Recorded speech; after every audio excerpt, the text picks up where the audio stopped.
The head of the United Nations nuclear watchdog, the IAEA, in talks with Iranian officials in Tehran. And a breakthrough, an agreement signed that will give UN inspectors greater access to Iran's nuclear program. Under the framework for cooperation, Iran and IAEA will cooperate further with respect to verification activities to be undertaken by the IAEA to resolve all present and past issues. Under the deal, Tehran has promised to provide information to UN inspectors about planned nuclear facilities and take steps to ensure greater transparency of its nuclear program. In order to show our willingness to solve the problem, we were allowed by Iran's Supreme National Security Council to let IAEA inspectors into the Arak heavy water plant and also the Gachin mine in Bandar Abbas.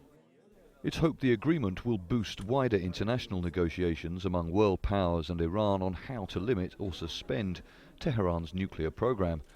Tehran is eager for a deal to ease years of international sanctions that have stopped most of its oil exports and crippled the economy.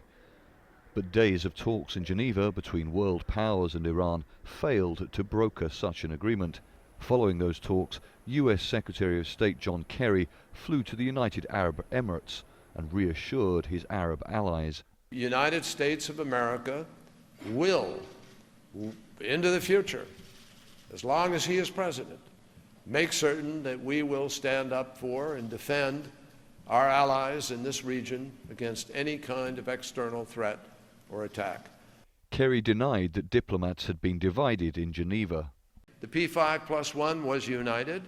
There is a gap still between what language may be appropriate that they're prepared to accept, but the concept that we are all working on, we have absolute unity on.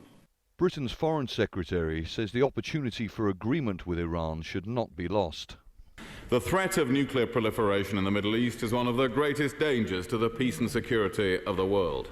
That is why we must build momentum behind the Geneva negotiations, and why we and Iran must ensure that the opportunity of making progress does not slip away in the coming weeks. Iran has always maintained its nuclear program is for peaceful purposes.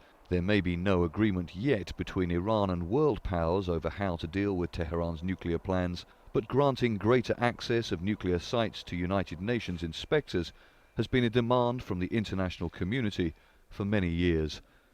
Stratford, Al Jazeera.